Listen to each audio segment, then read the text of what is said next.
गुरु प्यारी साध संगत जी, प्यार भरी राधा स्वामी जी, साध संगत जी, आज की वीडियो को पूरा ज़रूर देखिए। अगर वीडियो अच्छी लगती है तो वीडियो को ज़रूर लाइक और चैनल को सब्सक्राइब करना मत भूलिएगा।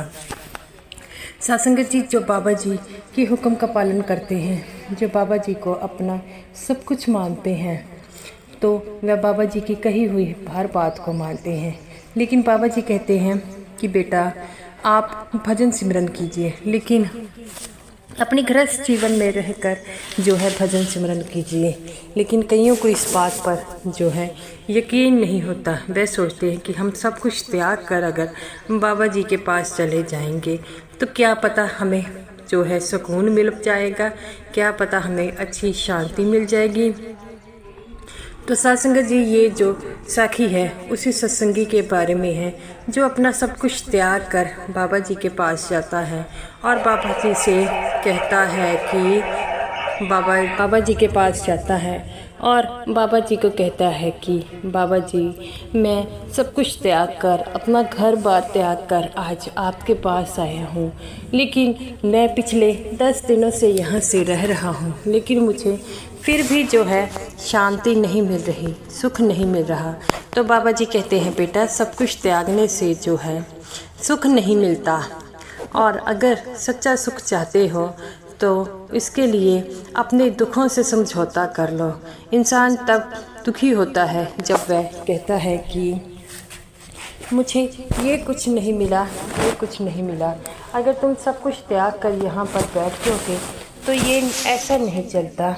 ज़िंदगी में जो है अपने संसारिक जितने भी कर्तव्य होते हैं वह भी निभाने पड़ते हैं, लेकिन हम उसे निभा नहीं पाते। क्यों? क्योंकि हम जो है इंसान बहुत कमज़ोर होता है। वह सोचता है कि गृहस्थ रास्ते में चलकर हम भजन सिमरन नहीं कर सकते, लेकिन ये बातें झूठ है, क्योंकि हमें तो गृहस्थ जीवन में रहकर ही भजन सिमरन करना होगा। और अब कर हम सब कुछ छोड़कर जो उस परमात्मा की खोज में चले भी जाते हैं तो वो परमात्मा हमें नहीं मिलता, क्योंकि परमात्मा जो है वह हमारे अंदर है। हमें तो बस उससे जो है पाना है, लेकिन हम उससे कैसे पाएंगे, यही तो जो है मुश्किल की बात है। हम सोचते हैं कि वह परमात्मा जो है नदियों में है, जंगलों में है, लेकिन वह परमात्मा तो हमारे अंदर विराजमान है। हमें तो सिर्फ अपने अंदर में उसे ढूंढना है। तो वह सत्संगी कहता है, बाबा जी, मैंने बड़ी कोशिश की है लेकिन मुझसे हो नहीं पा रहा। बाबा जी कहते हैं, बेटा ये सब हमारा नहीं, ये सबका हाल है।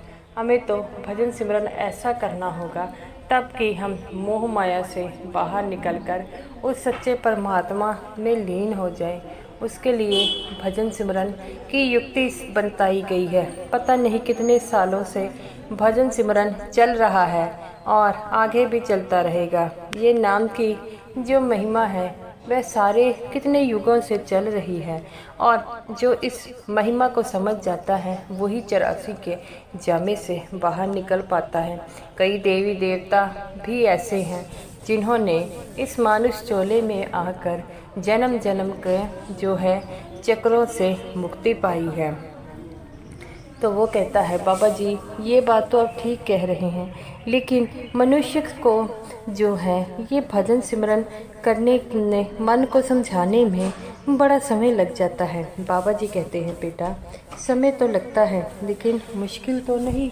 जो इस समय को ही समझ पाता है वही तो उस मालिक का बन जाता है। हमें तो उस मालिक का बनना है, उस प्रीतम प्यारे का बनना है। अगर हम उस प्रीतम प्यारे का बनना चाहते हैं तो उसके लिए हमें भजन सिमरन तो करना ही होगा, और अगर हम भजन सिमरन नहीं कर पाएंगे तो उस मालिक का कैसे बन पाएंगे। तो इसके लिए हमें अपने मन को कंट्रोल करना होगा। ये मन जो है वह इंद्रियों से भरा है और हमें उस इंद्रियों को कंट्रोल करना होगा, क्योंकि मन एक ऐसी चीज़ है जो हमें भजन सिमरन करने से रोकता है, और जो भजन सिमरन में एक बार लीन हो जाता है उसे भजन सिमरन दोबारा छोड़ने का जो है मन नहीं करता। वो कई जो है घंटे बैठकर सिमरन कर लेते हैं। तो वो कहता है कि बाबा जी आप बिल्कुल ठीक कहते हैं, लेकिन मेरा जो मन है अब संसारिक जो है चीज़ों में नहीं लग रहा। तो बाबा जी कहते हैं बेटा यही तो मन की परेशानी है, कभी तुम्हारा मन भजन सिमरन में नहीं लगता तो कभी तुम्हारा जो है संसारिक चीज़ों और भजन सिमरन में नहीं लगता। तो अपने मन को समझाओ, क्योंकि ये मन का चक्कर ही ऐसा है, हमें जितने भी गलत काम कराता है और जितना भी हमें इस मोह माया में फंसे चले जाएंगे तो सिर्फ़ और सिर्फ मोह माया में फंसे चले जाएंगे। इस मोह माया से निकलना हमारे लिए इतना आसान नहीं है। आसान है तो वह भजन सिमरन की ताकत, जो भजन सिमरन कर लेता है वही उस प्रीतम प्यारे के लायक बन जाता है। तो इसीलिए तो कहा जाता है कि जीते जी उस मालिक को पाएं, जो जीते जी उस मालिक को पा लेता है वही तो जो है इस 84 के गेड़े से बाहर हो जाता है। तो इसीलिए तो हमें ये कहा जाता है, इसीलिए तो कहा जाता है कि गृहस्थ जीवन नहीं छोड़ना। तो वो सत्संगी बाबा जी से कहता है कि बाबा जी आप सब कुछ जानने वाले हैं, हमारा मन क्यों इतना व्याकुल होता है। तो वो कहता है, बाबा जी कहते हैं क्योंकि हम मन के कहे में लगते हैं, जो मन के कहे में लगता है तो वही तो इस संसारिक में ना खुश रह पाता है ना ही परमार्थ में। तो हमें बड़े प्यार से समझाया जाता है, जितने भी सत्संग किए जाते हैं हमेशा यही समझाया जाता है कि उस प्रीतम परमार्थ के रास्ते पर चलो। लेकिन परमार्थ का रास्ता हम लोगों को मुश्किल लगता है, क्योंकि हम परमार्थ के रास्ते में चलना नहीं चाहते। तो तब बाबा जी के पास कुछ और सेवादार आते हैं। तो वो बाबा जी उस जो सत्संगी को कहते हैं, ये देखो ये सेवादार अपनी सारी जिम्मेवारियों को निभा कर तभी डेरे में आए हैं, तो तुम्हें भी अपनी सारी जिम्मेवारियों को निभा कर ही तभी आना चाहिए। तो वो कहता है, बाबा जी आप सच कहते हैं, मुझसे बहुत बड़ी गलती हो गई है। तो बाबा जी कहते हैं, बेटा गलती को सुधारा भी जाता है, तुम इस बात की चिंता मत करो, अपने गृहस्थ जीवन में रहकर ही भजन सिमरन करें, क्योंकि वही तो हमें वो रास्ता दिखाता है जिससे हम उस सच्चे परमात्मा को पा सकते हैं। तो वो कहता है, बाबा जी मैं इस बात के लिए आपका बहुत आभार प्रकट करता हूँ, ताकि हमने मुझे ये सब कुछ बताया। तो बाबा जी कहते हैं, बेटा मेरी तो जिम्मेवारी बनती है, जो कुछ सत्संगी भूल जाता है उसे याद कराया जाए और उनका जो भटक जाते हैं उन्हें रास्ता दिखाया जाए। वो कहता है, बाबा जी सबसे पहले आपने हमें ये हम पर एहसान किया है कि हमें नामदान की बख्शिश की है। बाबा जी कहते हैं, बेटा नामदान की बख्शिश से कुछ नहीं होता जब तक आप 2.5 घंटे सिमरन नहीं करोगे। इसीलिए तो हर सत्संग में यही समझाया जाता है कि सिमरन का क्या फ़ायदा है, सिमरन क्यों किया जाता है। तो वो कहता है, बाबा जी आप बिल्कुल सत्य कहते हैं। बाबा जी कहते हैं कि मेरे ये कह तो देते हैं लेकिन मानता कोई नहीं है। तो वो कहता है, बाबा जी आपने जो मुझे बताया है मैं उस पे अमल करूँगा।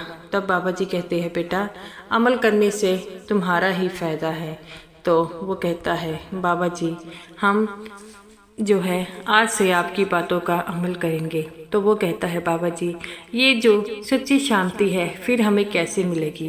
बाबा जी कहते हैं, बेटा सच्ची शांति के लिए बहुत जाने भटकते हैं, लेकिन ये सच्ची जो शांति है वो तुम्हारे मन के अंदर में है। जब भजन सिमरन की ताकत को अपनाओगे तभी तो तुम्हें सच्ची शांति मिल पाएगी। और अगर तुम्हें इस भजन सिमरन के जरिए ही इस 84 के जेल खाने से बाहर मिल पाएंगे। तो साथ संगत जी अगर आपने जो कुछ भजन सिमरन नहीं करते तो आज से ही भजन सिमरन शुरू कीजिए, क्योंकि भजन सिमरन से ही हमें वो सच्ची शांति मिल पाएगी। हम सच्ची शांति के लिए इधर उधर भटक रहे हैं, लेकिन हमें वो सच्ची शांति मिल नहीं रही। सच्ची शांति हमें किससे मिलेगी? उस भजन सिमरन की ताकत से ही मिलेगी। तो साध संगत जी, ये सत्संगी कहता है कि बाबा जी आप मुझे विदा कीजिए, मैं जब भी अब आऊँगा अपने परिवार के साथ ही आऊँगा। तब बाबा जी कहते हैं बेटा अपनी जिम्मेवारी को से भागते नहीं हैं, बल्कि उस जिम्मेवारी को जो है अपनाते हैं। जो इस जिम्मेवारी को अपना लेता है वही उस प्रीतम का प्यारा बनता है। और प्रीतम प्यारा भी हमें यही समझाता है कि मैंने जो तुम्हें जिम्मेवारियां दी हैं उसी के बीच में रहकर अगर मुझे याद करोगे तो मैं तुम्हें ज़रूर मिलूँगा।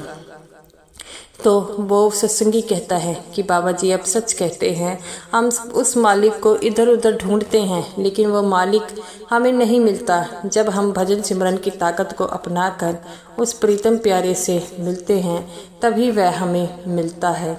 तो साध संगत जी, बाबा जी कहते हैं कि हमें उस प्रीतम प्यारे को पाने के लिए इस 84 के जेल खाने से बाहर निकलने के लिए जो मेन साधन बताया गया है वह है नाम की कमाई और शब्द की कमाई।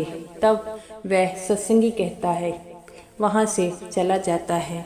बाबा जी के पास कुछ सेवादार आते हैं। बाबा जी कहते हैं कि मैं अपने सत्संगों में यही फरमाता हूँ कि जब भी तुम्हें मन में शांति चाहिए तो उसके लिए वो भजन सिमरन ही ऐसी ताकत बताई गई है। कई सत्संगी ऐसे भी हैं जिन्होंने अपने मन में को काबू कर कर अपने अंदर कुछ पाया है। अगर नामदान लेकर अपने मन में कुछ नहीं पाया तो इसका क्या फ़ायदा हुआ। वो सेवादार जो थे बाबा जी के आगे हाथ जोड़कर खड़े हो जाते हैं। तो वो कहते हैं बाबा जी हमें भी जो है कई बार सिमरन पर बैठने का मौका नहीं मिलता। बाबा जी कहते हैं बेटा सबसे पहले जो है सिमरन करना होगा। अगर सेवा तुम्हारी रह भी जाए तो ये ज़रूरी नहीं, लेकिन जो है सिमरन जो है पूरा करना है, तभी तो तुम एक अच्छे सेवादार कहलाओगे। तब वह कहता है कि बाबा जी हम से जो गलतियां हो गई हैं उसके लिए आपसे क्षमा मांगते हैं। बाबा जी कहते हैं कि ये जो सत्संगी था अपना सब कुछ त्याग कर मेरे पास रहने आया था, अभी तो इसके बच्चों की शादी भी नहीं हुई। मैंने कहा पहले अपनी जिम्मेवारियों को पूरा कर लेना फिर मेरे पास आना। तो वो जो है सत्संगी जो था, जो सेवादार थे, वो कहते हैं बाबा जी आपने बिल्कुल ठीक कहा है। तो साध संगत जी हमें भी अपनी जिम्मेवारियों से नहीं भागना चाहिए। बाबा जी के बताए हुए रास्ते पर चलकर ही भजन सिमरन ज़रूर करें। ऐसे ही कुछ समय व्यतीत हो जाता है। उस सत्संगी के बेटे की शादी होती है। तब वह बाबा जी के पास आता है और बाबा जी से कहता है कि बाबा जी मेरे बेटे की शादी है। तब बाबा जी कहते हैं बेटा ये तो बड़ी अच्छी बात है।